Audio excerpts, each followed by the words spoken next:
Hello guys, अस्सलाम वालेकुम। आज के नए व्लॉग में आपको खुशामदीद करता हूँ। चलिए हम चलते हैं अबू धाबी इंटरनेशनल एयरपोर्ट। ये मेरा पहला व्लॉग है अबू धाबी इंटर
वजह से बिज़नेस क्लास में आपको फ्री माहौल मिलता। आप एकदम से काउंटर पे जाएंगे और अपनी चेक इन वगैरह कराएंगे और आराम से निकल जा सकते हैं। और बिज़नेस क्लास के लिए सबसे आपको भी देखने में आया होगा कि आप बिज़नेस क्लास में फ़्लाइट में जब आप इंटर होंगे तो सबसे पहले फ़र्स्ट क्लास और उसके बाद में बिज़नेस क्लास के पैसेंजर को प्लेन में भेजा जाता है। क्यों कि उनके सीट्स अलग होते हैं और उनके सेक्शन अलग होते हैं और उनके लिए काफ़ी कुछ, क्योंकि जब हम बिज़नेस क्लास की टिकट लेते हैं ना तो हमारे को अलग से स्पेशल ट्रीट इसलिए दिया जाता है। हम पैसे भी उस हिसाब से पे करते हैं बिज़नेस क्लास के। तो ये है बिज़नेस क्लास का लॉन्च और बिज़नेस क्लास कस्टमर के लिए यहाँ पे रखा गया है खावा और जूस, दो किस्म का जूस और खावा। ये नॉर्मल बात है क्योंकि बिज़नेस क्लास के पैसेंजर को जब आप फ़्लाइट में भी आप जाके अपनी सीट पे बैठ जाएंगे तो आपको सबसे पहले वेलकम ड्रिंक दिया जाता है।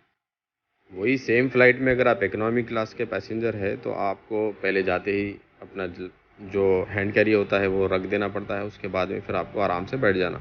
जब वो खाना सर्व करेंगे वही टाइम पे आपको खाना मिलेगा और पानी वगैरह जो भी है अच्छे से अच्छा देते हैं। मगर जो बिज़नेस क्लास के पैसेंजर को जो सर्विस मिलती है वो इकोनॉमी क्लास के पैसेंजर को नहीं मिलती। इसका रीज़न यही है क्योंकि 3 गुना ज़्यादा पैसे देके हम टिकट लेते हैं बिज़नेस क्लास की।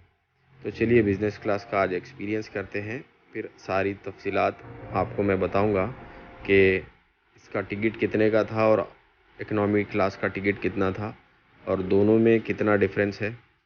इकोनॉमी क्लास की टिकट मिसाल के तौर पे आपको समझिए फॉर एग्ज़ाम्पल 800 दिरहम की है। तो वही अगर आप बिज़नेस क्लास की टिकट लेंगे तो आपको मिनिमम 3000 दिरहम तक आएगी, 2500 से 3000 दिरहम तक आएगी। जब आप इतने पैसे पे करेंगे तो आपको स्पेशल ट्रीट तो मिलना चाहिए ना, तो यही हिसाब से आपको स्पेशल ट्रीट मिलती है। और एयरपोर्ट का एम्बियंस भी काफ़ी एयरपोर्टों से बिल्कुल डिफरेंट है। तो गाइज़ ऐसे ही बने रहना, मैं आपको पूरा व्लॉग अपनी फ़्लाइट से लेकर अपने सफ़र का पूरा व्लॉग बताऊंगा और मैं कहाँ ट्रैवल करने वाला हूँ ये भी आपको आगे बताऊंगा। तो चलिए हम आगे बढ़ते हैं और कंटिन्यूअसली वॉच करते रहिए मेरे व्लॉग्स को, शेयर कीजिए, लाइक कीजिए। तो ऐसे ही मेरे सफ़र में मेरे साथ ही बने हुए रहिए और आगे के वीडियो को भी लाइक कीजिए, शेयर कीजिए, सब्सक्राइब कीजिए और बेल आइकन को ज़रूर प्रेस कर देना ताकि आने वाले तमाम वीडियोस का नोटिफिकेशन आपको मिल सके। और अपने फ़्लाइट का टाइम हो चुका है तो फिर चलते हैं आगे की ओर।